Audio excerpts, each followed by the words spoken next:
A former linebacker leads an emotional journey with World War II veterans back to Normandy. We're here to honor you. Today on NFL Films Presents.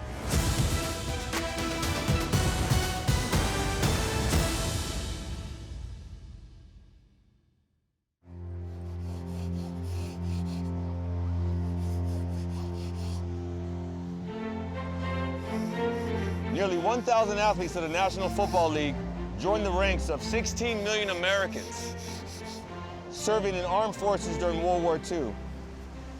All you guys were here during the war together. You guys know what it's about to be part of a team, to work together, to achieve a goal. It's the same thing we had when I played football. It's such a blessing, such an honor. I'm glad you guys are here. Without the game of football, I would never have this opportunity, this platform to do what I'm doing. On behalf of the Best Defense Foundation, we honor and we salute you.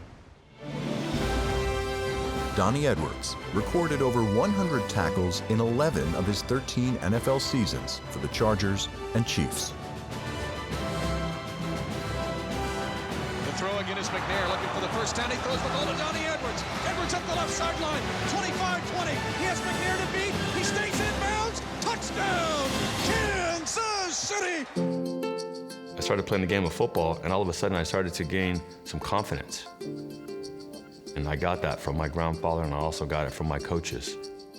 Edwards' grandfather, Maximino Razzo, served in World War II. His grandfather was pretty much his father figure in his life. My grandfather was like a foundation of how to be a man. He got a citizenship because he enlisted into the military. And he was so proud of his country, and he instilled that and taught that to Donnie. For someone like him to believe in me at a young age, you know, call me boo-boo. Hey, boo-boo. You know, you're smart, you're strong, you know, you can do it. Hey, this is our game plan. That's it. That's it. Just maintain your poise and let's tackle. Let's tackle. Edwards grew into a leader. He also became immersed in World War II history. I remember when Donnie and I met, he used to do reenactments. As I came to meet the guys and learn the history, I get it. I get all of it. It's a passion for him like anything else. Only later would Edwards learn the impact war had on his grandfather. Right before he passed away at the hospital, that's when he started letting it all out. He started giving some detailed accounts of what happened. After his grandfather's passing, Edwards was determined to give back. I was like, I want to go back to Normandy. And some of the veterans were like, I want to go back to Normandy too. I was like, well, why don't you go? Oh, I can't go, I'm too old. Come on, I'm on Social Security, I can't afford it. I was like, well, I'll take you. Enjoy yourself, this is your day. We're here to honor you and all of your brothers and all the ones that are not here. Edwards started the Best Defense Foundation, which returns veterans to their field of honor. I got a call from this guy named Donnie one day. Would you like to go back to Europe to see the old battlegrounds? And would I? They said they'd handle me, they'd haul me around and take care of me. And I said that I'd be a plain fool not to go. For the 75th anniversary of D-Day, Edwards Foundation sought to bring 17 veterans back to Normandy. I have 3 veterans that really, really want to go back. We don't have the budget for them to go. You know, I got guys like Ronald Charoff who's calling me twice a day, every day. Hey, boy, hey, buddy, don't forget about me. I want to go. Come on now, don't forget about me, don't forget. I mean, how do you tell a veteran no? Edwards called on a former Chargers teammate who had joined him on previous USO tours. Hello, returning Normandy veterans. My name is Drew Brees, quarterback for the New Orleans Saints. Drew knows what I've been doing for a long time. He knows what it means to me to take care of our greatest generation. He called me about a week before and said, hey, how much are you short? I said, 3 guys. He says, I'm gonna make that happen. We just want to express our gratitude, our deepest respect, and let you know that you are truly America's greatest heroes. Thank you. As the veterans gathered in Normandy, some were excited, others hesitant. Nobody's alive from my outfit. No one. And then choked up. Jerry Deitch. We talked almost every other day for like the last 3 months. And he was nervous. He started getting anxiety. At first, I wasn't going to go. I went to England with my wife a number of times. She said, let's go to France. I said, I can't, absolutely cannot go. I was a Royal recruit at 17. 17. 17. Yeah. Wow. Wow. Well, I'm happy you decided to come back. So I know you had a little bit of anxiety. The last thing that he remembers of Normandy is being, blown up, injured, and shipped off to England unconscious and waking up 8 days later in the hospital. I called you, every other day? It gives them a sense of purpose, and what they did all these years ago, it still means something, and we haven't forgot. Well, as a senior citizen around here. How old is that? How old are you? 99. 15 days. 99. Awesome, man. Awesome. But I've lost a lot of friends. I never forget them, and I'll never forget all of you.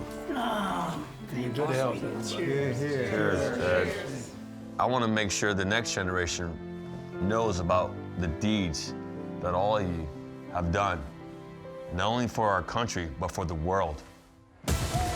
Coming up, the best defense veterans go back in time. You saved us. Well, you saved us too. You saved us all. Wouldn't be here without you, boy. And I wouldn't be here without you.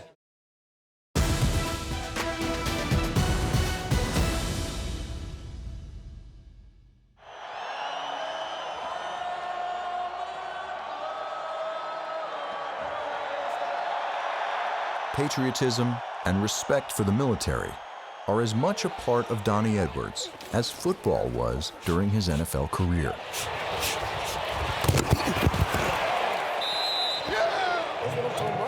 Edwards, the linebacker, provided a veteran presence. Today, his presence has made a far greater impact on veterans. For the 75th anniversary of D-Day, Edwards took 17 World War II veterans on a 10-day trek across northern France. This is my 21st program to Normandy. We're in the town center of Carentan. The whole entire city comes out to see the veterans, to celebrate liberation of Carentan. It's not the same in America. We've never been occupied, so it's a different mentality. The people out here really get it.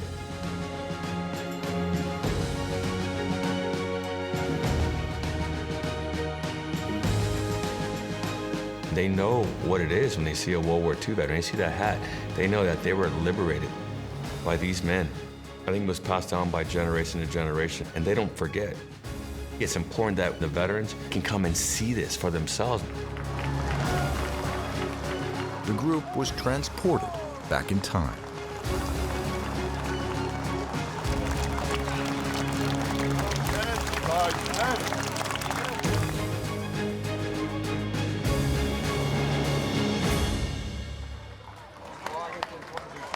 There wasn't a veteran on the trip under 90, but in Carentan's town square, the years fell away.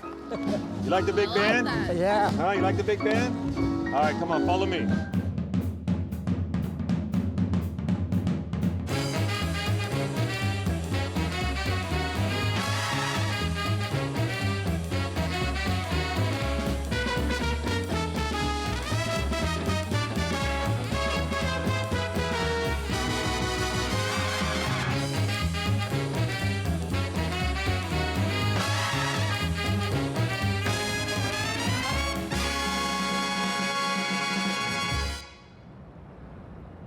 The heroes' welcome in Carentan was a warm-up to what they experienced in the Abbey at Mont Saint-Michel. This abbey's been here for over 1,000 years. And when the tide comes in, it's like an island. It's a very unique, very special place. Thank you, guys. You saved us. You saved us too. You saved us all. Thank you so much for your service. Thank you for your service. We really appreciate it. This is great, man. I'm glad you're back. It is. Well, hey. Great, huh? Wouldn't be here without you, boy. And I wouldn't be here without you. Yeah, you'd be speaking maybe Japanese. Yeah. Well, good thing we had you.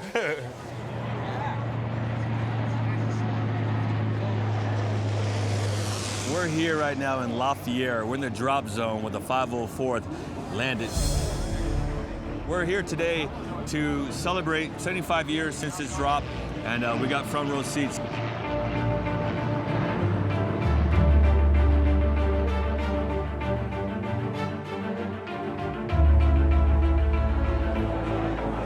I want to go up there and do that in tandem. Hey, give me over there.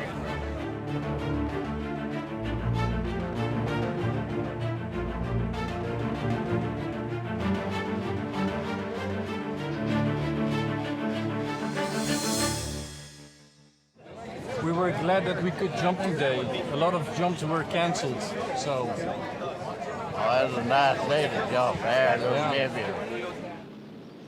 Brad Freeman would know. He's one of the only surviving men of Easy Company in the 101st Airborne Division that jumped into Normandy during the early hours of D-Day. His unit suffered many losses. I was talking with some of them who hadn't been back. Nowadays, when a guy's going to combat and they lose someone, we'll talk about it and try to destigmatize the feelings of the natural feelings, of sadness and anger and guilt that come with losing a comrade. And I don't think these guys had that available to them. You know, when they went through this, so for many of them, the pain is still there. Cemeteries and monuments dot the French countryside, reminders of the price of World War II. There are over 4,400 U.S. soldiers buried at Brittany American Cemetery. This area that we're standing on right here was a temporary cemetery, and after the war, the French government allowed us to have it to make it a permanent cemetery.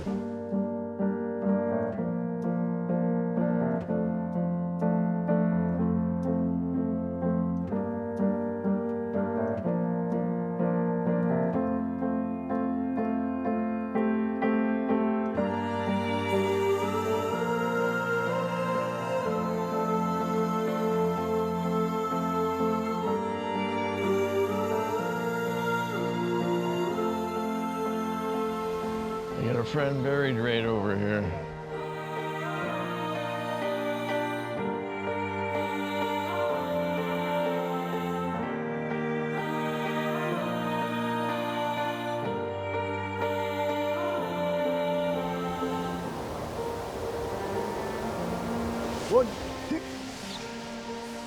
We are the warriors of the greatest generation. True. We were soldiers once, and young, hardly more than boys.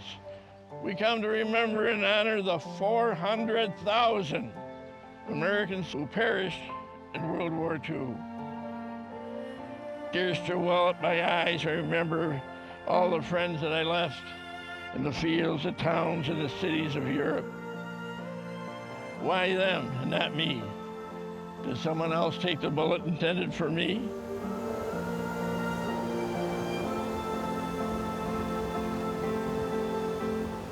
May we never forget, may this nation never forget those fine young soldiers who gave their lives, were wounded, or went missing in action during World War II.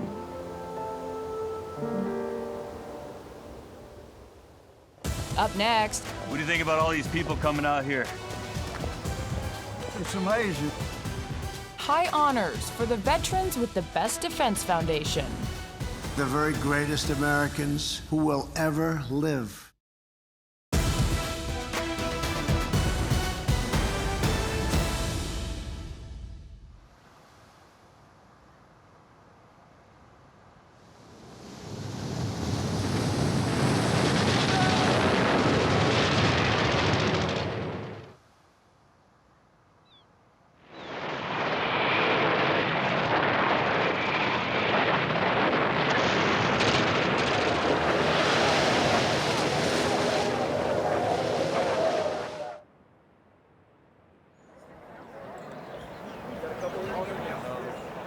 beautiful here and terrible.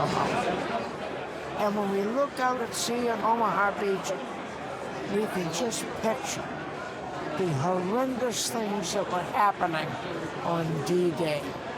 What they did so many years ago, it still means something. We will never forget. We will always remember.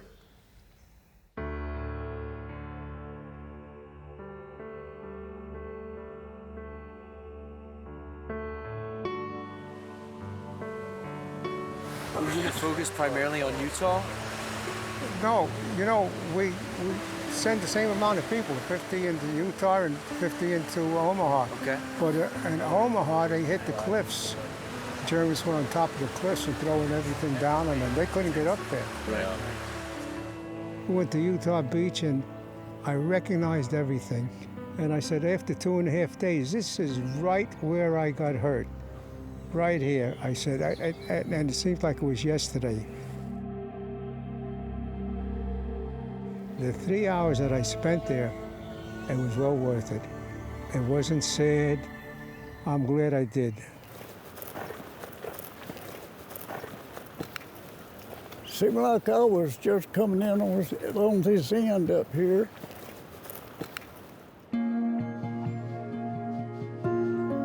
Do you think you could forget that? Never be another war like the one we fought. Returning to Omaha Beach was especially difficult for Russell Pickett. Lost too many friends. The bombs, they were supposed to start at the water's edge and go 1,100 yards in. And instead, they got 1,100 yards in and went on inland. They missed all our beach defenses, no holes on there or anything. To think 75 years later.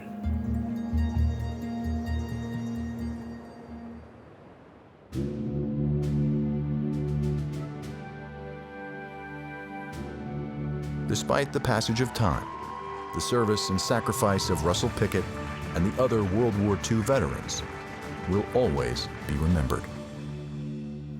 Private First Class Russell Pickett had been wounded in the first wave that landed on Omaha Beach.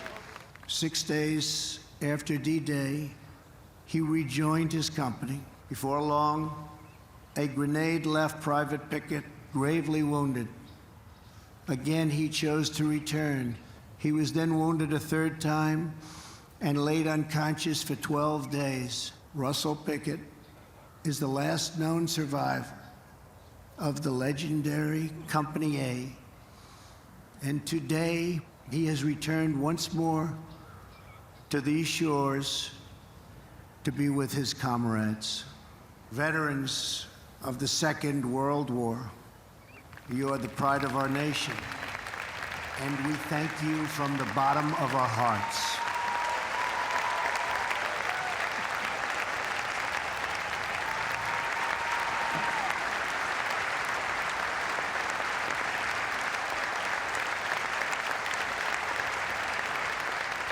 What do you think about all these people coming out here? It amazes me. I'm just totally amazed at it. That's all that is true. Is this something that you expected when you decided to come back? Well, I expected a lot, but nothing like this. No. I just feel good that people's that interested, you know, especially, like I say, after going 75 years and nobody hardly discussing it. Our little town I live in don't even know I've been in the service. I don't reckon they never say anything about it.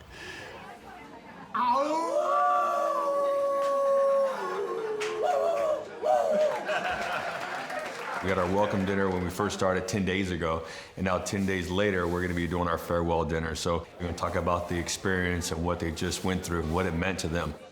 Yo, listen up, troops. It's been a pleasure to break bread with you. It's really gets you right here. It's a sad time where we all have to kind of split, you know, and go back on our own ways. But there'll be other times again. I'm sorry that I didn't meet some of you 75 years ago, because all of you have blessed my heart. outside of my wife and my 3 children, there's nothing that has ever entered my body like what's going on these last 10 years. I met all you guys here, all my servicemen buddies, and I call you buddies because truly that's what you are to me. I'm so happy that I came here, and I'm happy that you were persistent with me, telling me to come.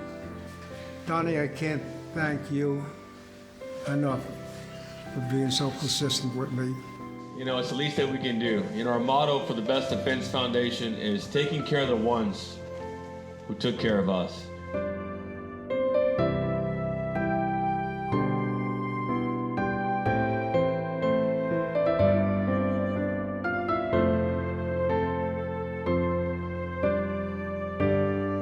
Thank you. Thank you. Thank you for your service and sacrifice to this great nation.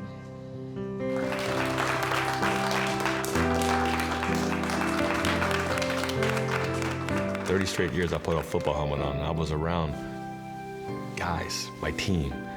And after you get done playing the game of football, all of a sudden where's your team at? You're looking around like, where's my team? Bringing all these World War II veterans together and spending that time, this has become my team. These are my brothers. We're all in it together. We recreated that bond and that team, and that camaraderie and that brotherhood. And to go back and provide the opportunity for these guys to go back to the areas where they fought and served, it's pretty special.